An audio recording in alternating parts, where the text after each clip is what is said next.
watoto kujifunza kwa michezo.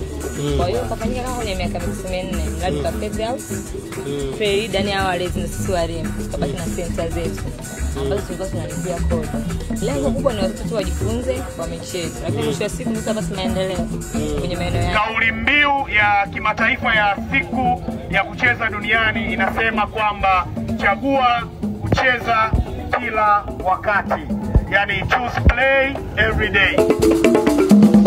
Leo tuko hapa kwa ajili ya kuadhimisha hii siku ya kucheza ambayo inafanyika tarehe 11 mwezi wa 6 kwa kila mwaka kimataifa. Lakini kwa leo tuko Mbagala Kuu, lengo kubwa ni kuwaelezea wazazi umuhimu wa kujifunza kupitia michezo. Sayuni ya Lolisi nimecheza kama Salome ambaye mzazi wangu wakati anatafuta shule kwa ajili yangu hakuangalia majengo mazuri na mapicha mazuri kwenye shule, lakini aliangalia kwamba je, shule kulingana